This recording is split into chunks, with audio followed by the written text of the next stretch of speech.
പ്രസ്റ്റീജുള്ള വാർത്തയിലേക്ക് ഏവർക്കും സ്വാഗതം. കൊല്ലം സുധിയുടെ ഭാര്യ രേണു സുധിക്കെതിരെ സുധിയുടെ മുൻ ഭാര്യയെന്ന് അവകാശപ്പെടുന്ന നടി വീണ എസ് പിള്ള രംഗത്ത്. താനും സുധിയും നന്നായിട്ട് ജീവിച്ചു കൊണ്ടിരിക്കുമ്പോൾ അതിനിടയിൽ വന്ന് തങ്ങളുടെ കുടുംബം തകർത്തവളാണ് രേണു എന്ന് വീണ പറയുന്നു.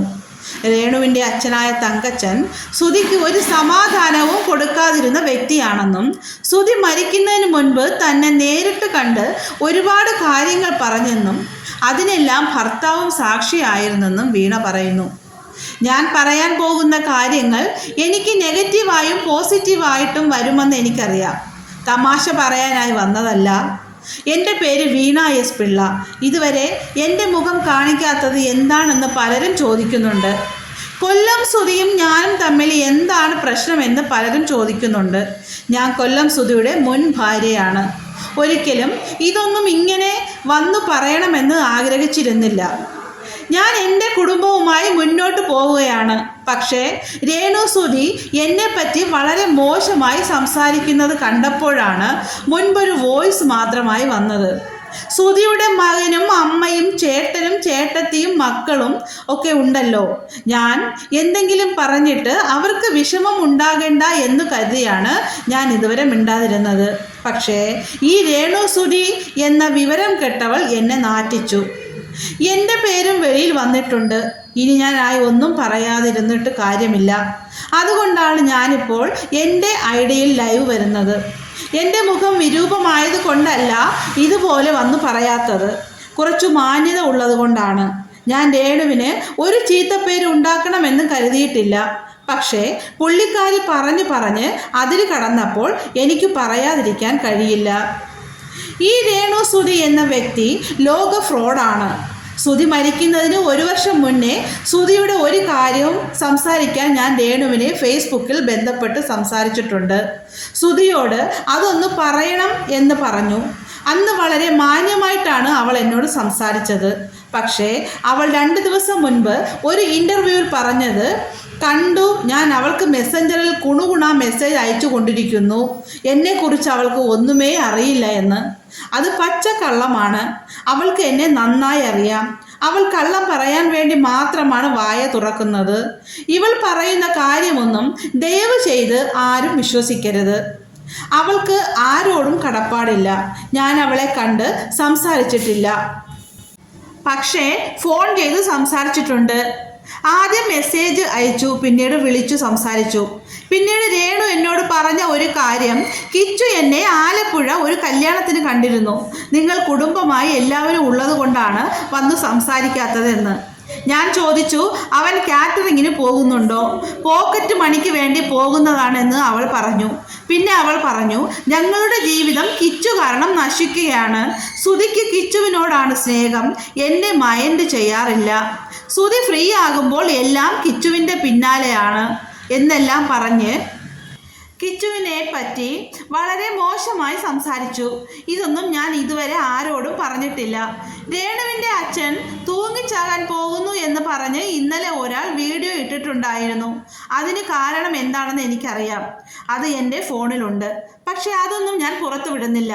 ഇനിയിപ്പോൾ എന്നെപ്പറ്റി വളരെ മോശമായി ഇവർ പറയാൻ സാധ്യതയുണ്ട്. പക്ഷേ എനിക്ക് പേടിയില്ല. എനിക്ക് എന്നെ അറിയാവുന്നവരോട് മാത്രം ബോധിപ്പിച്ചാൽ മതി.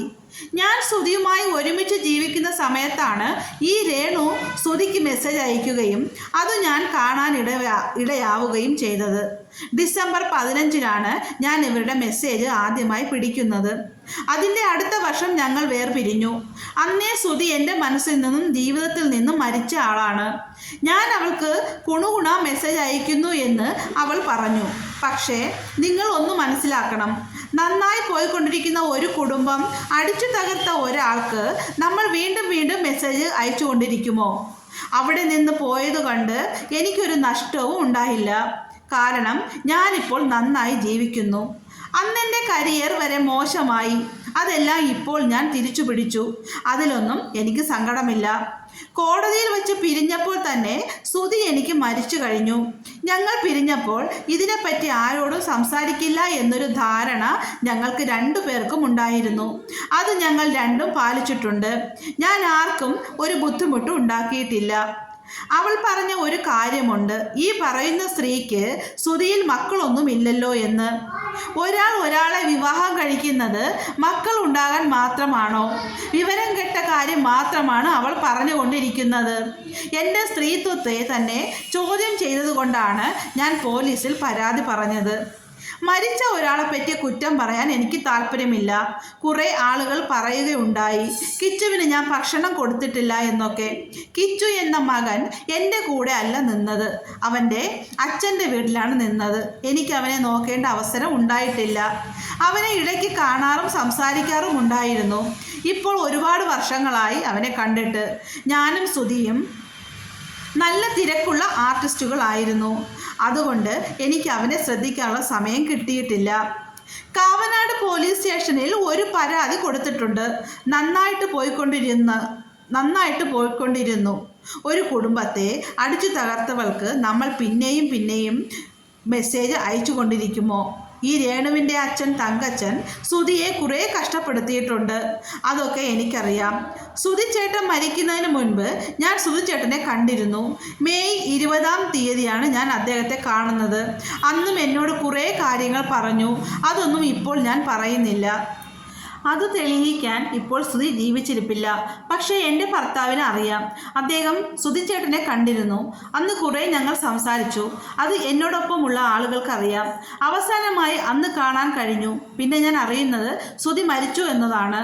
പുള്ളിയെപ്പറ്റി ഒരുപാട് പേര് ഇപ്പോൾ പറയുമ്പോൾ എനിക്ക് വിഷമമുണ്ട്. ഞാൻ ഇതുവരെ അദ്ദേഹത്തിന് മോശമാകുന്ന ഒരു കാര്യവും ചെയ്തിട്ടില്ല. മരിച്ചിട്ടും സമാധാനം കിട്ടാത്ത വ്യക്തിയാണ് ശ്രുതിച്ചേട്ടൻ. അദ്ദേഹത്തിൻ്റെ ആത്മാവിന് സ്വസ്ഥത കിട്ടട്ടെ. എന്നെ ഫീൽഡിലേക്ക് കൈപിടിച്ചു കൊണ്ടുവന്ന ആളാണ് അദ്ദേഹം. എൻ്റെ ഗുരുനാഥനാണ്. എൻ്റെ മുൻ ഭർത്താവ് എന്നതിലുപരി എൻ്റെ ഗുരുനാഥൻ എന്ന് പറയാനാണ് എനിക്കിഷ്ടം. ശ്രുതിച്ചേട്ടൻ ഒരിക്കലും കൊല്ലം വിട്ടുപോകാൻ ആഗ്രഹമില്ലാത്ത ആളാണ്. പക്ഷേ അദ്ദേഹം എങ്ങനെ കോട്ടയത്ത് പോയി എന്നറിയില്ല. ശ്രുതി മരിച്ചിട്ട് ഞാൻ ആ വീട്ടിൽ കയറിയില്ല എന്ന് പറയുന്നുണ്ട്. പക്ഷെ അങ്ങനെയല്ല. അദ്ദേഹം മരിച്ചപ്പോൾ ഞാൻ പോയി. അദ്ദേഹത്തിൻ്റെ ബോഡി എടുത്തപ്പോൾ തിരിച്ചുപോയി. ഒരിക്കലും അദ്ദേഹം ജീവിച്ചിരുന്നപ്പോഴോ മരിച്ചപ്പോഴോ അദ്ദേഹത്തിൻ്റെ പേരിൽ സെലിബ്രിറ്റി ആകാൻ ശ്രമിച്ചിട്ടില്ല. ഞാൻ പുള്ളിയെ വിറ്റ് ജീവിക്കാൻ ആഗ്രഹിച്ചിട്ടില്ല. ഞാനൊരു ആർട്ടിസ്റ്റാണ്. ആ രീതിയിൽ കഷ്ടപ്പെട്ട് ജീവിച്ചു വന്ന ആളാണ്. നാടകങ്ങളും നൃത്ത പരിപാടികളും ചെയ്തു ജീവിക്കുന്ന പാവപ്പെട്ട ഒരു കലാകാരിയാണ് ഞാൻ. ശ്രുതി എന്ന വ്യക്തിയും ഞാനുമായുള്ള ബന്ധം വിട്ടപ്പോൾ തന്നെ എനിക്ക് അദ്ദേഹം മരിച്ചു കഴിഞ്ഞു. പിന്നീട് പുള്ളിയുടെ ഒരു കാര്യവും ഞാൻ അന്വേഷിച്ചിട്ടില്ല. ശ്രുതിയും ഞാനും അങ്ങോട്ടും ഇങ്ങോട്ടും ഒരു ബുദ്ധിമുട്ടും ഉണ്ടാക്കിയിട്ടില്ല. ഞാൻ അത്യാവശ്യം കുഴപ്പമില്ലാതെ മാന്യമായി ജീവിക്കുന്ന ഒരാളാണ്.